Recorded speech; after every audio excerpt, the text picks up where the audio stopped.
Kahapon lamang ay prinisinta ni Police Chief General Ronald Bato de la Rosa kay Pangulong Rodrigo Duterte ang nasa 280 pulis kalawags ng Metro Manila. Sa pagharap ni Duterte sa mga ito, inanunsyo nitong madedestino ang mga ito sa mga conflict-stricken areas sa Mindanao, partikular na sa Basilan, Sulu at Tawi-Tawi sa loob ng 2 taon. Ngunit sakaling hindi nila gustong madestino sa nasabing mga lugar, ay malaya naman umano silang mag-resign sa kanilang trabaho o ma-dismiss sa kanilang serbisyo. Bata pa naman kayo lahat. Kailangan ko ng pulis sa South. Kulang ang pulis sa Basilan kasi maya't maya pinagpaputok-putok yung mga istasyon doon, ubos. Kayo lahat ngayon nandito. Kasali kayo sa task force sa South. Padala ko kayo sa Basilan. Tumira kayo doon ng mga 2 taon. If you do not want to go there, go to your superior officer and tell them that you are going to resign. Otherwise, ayaw ninyo, hanapan ko kayo ng mali. Kayo nandito, mga gago kayo. So meron talaga ako masilip. Either I will dismiss you. Hindi rin tinanggap ng Pangulo ang mungkahi ni De La Rosa na sumailalim ulit sa training ang mga ito at sa halip ay pinaglinis ni Duterte ang mga ito sa Pasig River habang naghihintay sa kanilang pagpunta sa Basilan. Hindi ako mag-retraining. Anong i-retraining ko sa inyo? Tapos na nag-training ninyo araw-araw. Ano retraining ko? Yung utak ninyo. Hindi ko madala yung gano'n. Gusto ko yung ihulog dyan Pasig na yan. Pero wag na lang kasi itong human rights, kung anong nakikita naman sa buhay ng isang taga-gobyerno na gustong disiplinahin kayo. Gusto ko palinisin ko kayo ng magbalik kayo dito mag-swimming trunks. Linisin niyo yung Pasig River. Inumin niyo kasi madumi. Binalaan naman ni Pangulong Duterte ang mga pulis na kung aalis sa serbisyo, pasusubaybayan niya sila sa bubuuing isang batalyon ng Navy at iba pang uniformed personnel. Yes, in a way, yes, I did. Inanunsyo ni Defense Secretary Delfin Lorenzana na isang all-out war ang ilulunsad ng Armed Forces of the Philippines laban sa New People's Army. Ito ay matapos bawiin ni Pangulong Rodrigo Duterte ang unilateral ceasefire at matapos ulit ituring na isang terorista ang Communist Party of the Philippines New People's Army National Democratic Front. Yes, malaking banta sila sa seguridad ng Pilipinas, yung New People's Army. Dahil sa mga ginagawa nila sa mga barangays, trying to consolidate barangays, threatening them, they continue to extort money from businessmen especially in the south, yung mga minahan dyan, plantations, any businessman that they can, contractors, mga contractor ng mga kalsada.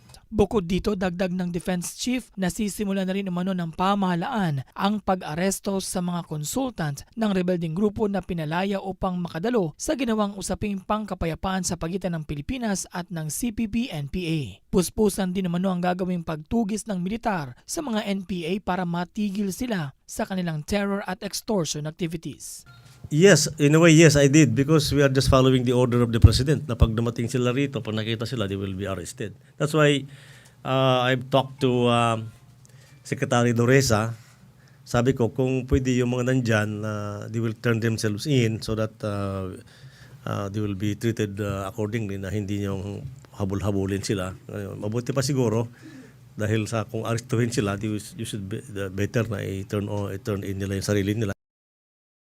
Ito ay matapos kanselahin ni Pangulong Rodrigo Duterte ang usapang pangkapayapaan kasama ang mga komunistang rebelde at matapos ang kautusan nitong arestuhin ang mga NDF consultants na pinalaya upang sumali sa peace talks. Ipinadala ni Presidential Advisor on the Peace Process Secretary Jesus Dureza kay CPP founder Jose Maria Sison at NDF Peace Panel Chairperson Fidel Agayoli ang isang sulat upang may pamigay alam na kinansela na nga ng pamahalaan ang naturang kasunduan. Ang Pasig ay binuo noong Pebrero 1995 sa pagitan ng pamahalaan at ng NDF na siyang magagarantiya sa safety at immunity ng mga negotiator, consultant at iba pang personalidad na kasama sa peace talks.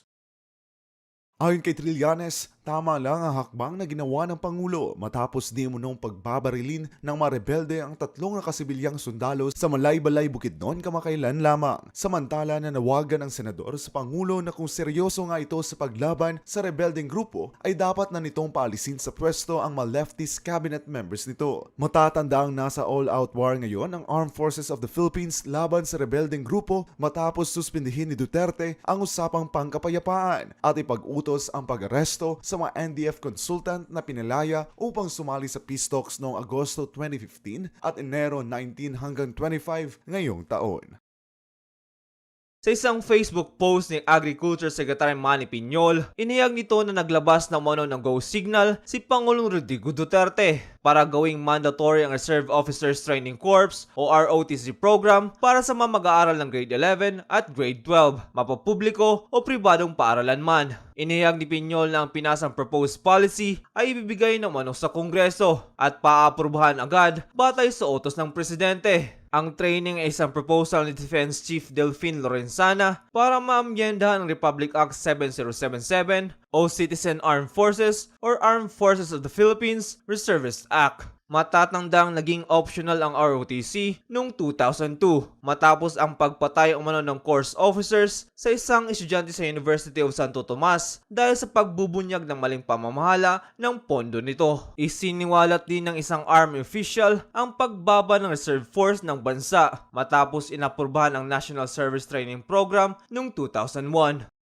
Napag-alamang mahigit 100 empleyado ang sugatan sa nangyaring sunog at may isa pang namatay sa ospital noong Sabado. Ayon kay Sueño, kahina-hinalang aksidente ang nangyari kung kaya't paiimbestigahan niya sa Intelligence and Investigation Division ng Bureau of Fire ang posibleng dahilan sa pagkasunog nito. Tinatantsyang aabot sa 15 bilyong piso ang naging pinsala ng naturang sunog. Naka-standby naman umano ang General Trias Fire Station kung sakaling magkaroon ulit ng pagsiklab ng apoy sa lugar.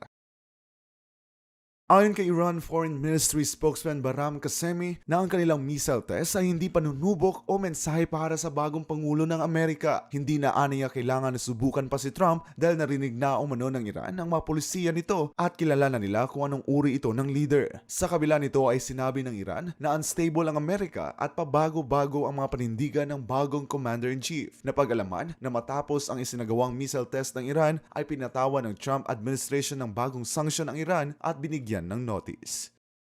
Dahil dito natuldugan na ng Lakers ang 12 talo sa road games at ito rin ang unang panalo ng Lakers kontra sa Knicks sa Madison Square Garden sa loob ng 6 na taon. Ngunit sa kabila nito ay ito pa lamang ang ikatlong panalo ng Los Angeles Lakers sa overall 13 games ng NBA. Naipanalo ng Lakers ang laro sa pinagsamang pwersa ng 7 players ito kabilang na sina Lou Williams na may 22 puntos, Nick Young na nagdagdag ng 17 puntos, habang sina Julius Randle at Brandon Ingram ay kapwa nag-ambag ng 14 na puntos.